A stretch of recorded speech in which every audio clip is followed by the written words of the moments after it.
আসসালামু আলাইকুম dear viewers.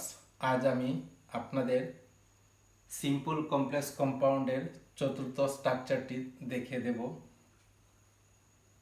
আমরা জানি যখনই T2 এবং TO2 থাকবে তখন বুঝতে হবে সেটি সিম্পল সেন্টেন্স। সো দ্যাট থাকলে বুঝতে হবে কমপ্লেক্স সেন্টেন্স। ভেরি এন্ড থাকলে বুঝতে হবে সেটি কম্পাউন্ড সেন্টেন্স।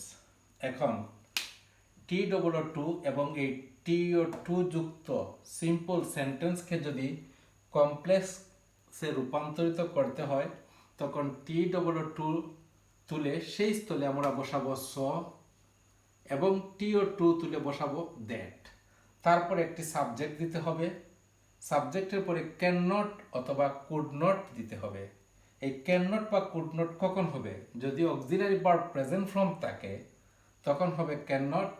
যদি অক্সিলারি ভার্ব ফার্স্ট ফর্ম থাকে তাহলে হবে কুড নট।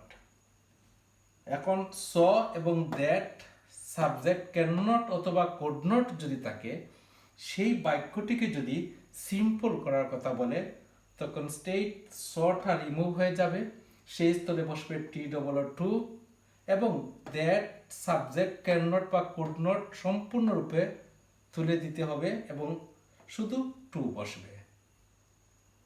এখন T2 TO2 সিম্পল বাক্যটিকে যদি বলে অথবা so that he can not বা কুড নট যুক্ত বাক্যটিকে যদি বলে কম্পাউন্ড করার কথা, তখন T2 বা সো যুক্ত বাক্য থাকলে আমরা সেটি তুলে বসাবো ভেরি, আর TO2 তুলে বসাবো এন্ড। তারপর একটি সাবজেক্ট দিতে হবে। সেই সাবজেক্টটি হবে বাক্যের শুরুতে থাকা যে সাবজেক্ট তার প্রতিরূপ। তারপর ক্যান নট অথবা কুড নট। ক্যান নট অথবা কুড নট কখন বসবে? যদি অক্সিলারি ভার্বটা প্রেজেন্ট ফর্মে থাকে তাহলে ক্যান নট, যদি ফার্স্ট ফর্মে থাকে তাহলে কুড নট। কমপ্লেক্স থেকে আমরা সহজেই কম্পাউন্ড বাক্যটি পরিবর্তন করতে পারি।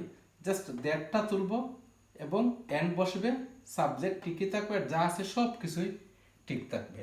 শুধু সিম্পল থেকে কমপ্লেক্স বা কম্পাউন্ড করতে হলে একটু বসাতে হবে এক্সট্রা হিসেবে দ্যাট হি ক্যান নট অথবা এন্ড হি ক্যান নট। এখন আমরা সহজেই জেনে নেই T2 TO2 so that very and এরা হচ্ছে একটা পরিবার।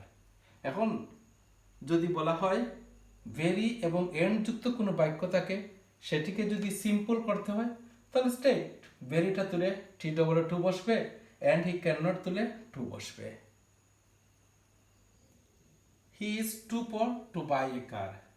Complex হলো he is so poor that he cannot buy a car. Compound হলো he is very poor and he cannot buy a car. আশা করি আপনারা সিম্পল কমপ্লেক্স কম্পাউন্ডের এই ব্যবহারটি বুঝতে পেরেছেন। পরবর্তী ক্লাসে আমি সিম্পল কমপ্লেক্স কম্পাউন্ডের আরেকটি স্ট্রাকচার দেখে দেব। ধন্যবাদ সবাইকে। আসসালামু আলাইকুম।